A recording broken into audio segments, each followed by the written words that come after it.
Fall. So nice to meet you too. Thanks for coming here. Is this your first time in Texas?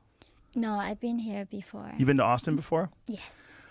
So for people who don't know your story, I'm just going to give them a primer just to sort of establish your history. You were born in North Korea and you escaped North Korea when you were 13. Is that how old you were? Mm-hmm. I think we should start off with what it was like living in North Korea. I saw your interview with Jordan Peterson, and it was incredibly moving, and it was incredibly disturbing and eye-opening, and it's hard to believe for people that don't know what life is like in North Korea, the reality of you growing up in North Korea. But just talking about how you essentially had no food, and you would go looking for bugs to eat. Yeah. This was the reality of your existence as a child, that there was no protein. Yeah. Now that you live here in America and you can kind of eat whatever you want, when you look back on that, what does it seem like to you? Does it seem like reality? Does it seem like a dream? What does your childhood seem like? Sometimes this feels like dream. This feels like a dream. Yeah, so I pinched myself a lot in the beginning because they say if it's not dream, it hurts, right? When you Right. pinch yourself. So a lot of times I pinch myself because sometimes I'm really horrified if I wake up from this, that I'm going to wake up in my living room in North Korea.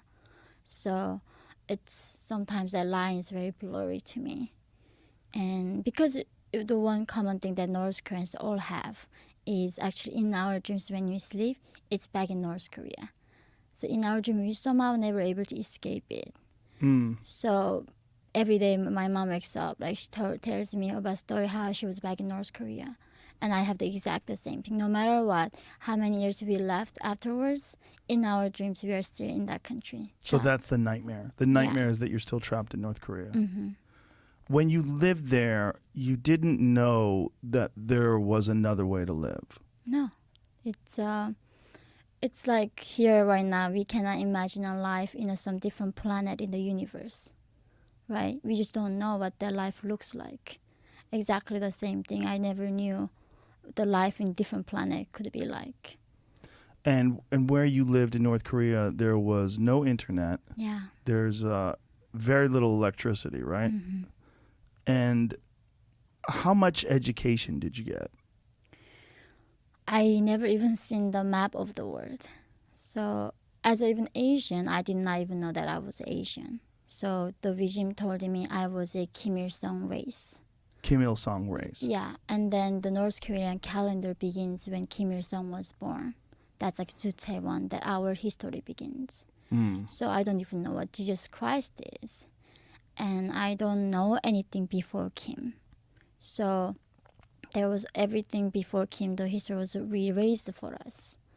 But the thing is that we are hungry, we're starving. If you eat breakfast, you worry about lunch. If you make it to dinner, you are not sure if you're going to make it to tomorrow. So in that scenario, who thinks about history? Nobody thinks about anything other than surviving. And that is why precisely Kim Jong-un keeping us starving mode. Even though the UN, the international organizations, begging to give food and formula to North Korean people, but Kim Jong-un is just saying no to this food aid because he doesn't want us to be fed. So he's purposely starving the people to keep them weak so that all they think about is surviving, so they don't think about revolution. It's a Hunger Games. It's like when I was reading this book, Hunger Games, I literally like, oh my God, this person copied North Korea. There's a capital. You divide into 13 different districts. Capital people have everything they need. And on other provinces, their own purpose, they're being starved. So only thing you can think of, your survivor. If you are full in your stomach, right, you're going to start thinking about meaning of life. Art, what's out there in the universe. You can do all of that higher thinking when you are full in your stomach. But when you're hungry, the only thing that matters is your hunger. When did North Korea become what it is now? When did it shift to this totalitarian regime that's starving its people and puts people in these classifications. Like for one example, one of the classifications is if your grandfather or great grandfather committed some sort of a sin, you are perpetually punished for that. Yeah. Everyone in your generation, your next generation, all of them are guilty. Yeah, forever. There's no redemption. If the one person commits a crime in that family clan, 3 to 8 generations gotta be purged. How many generations? 3 to 8 generations. 3 to 8. Yes.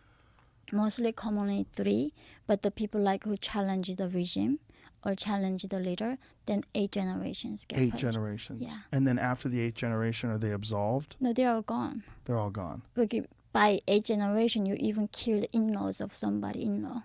So not even the blood you get purged. If your cousin, somebody marrying the in-law of somebody, so there was one official who escaped, 35,000 people were purged. A lot of them, 80% of them, did not even know that they were related to this person. Wow. Yeah, cousin.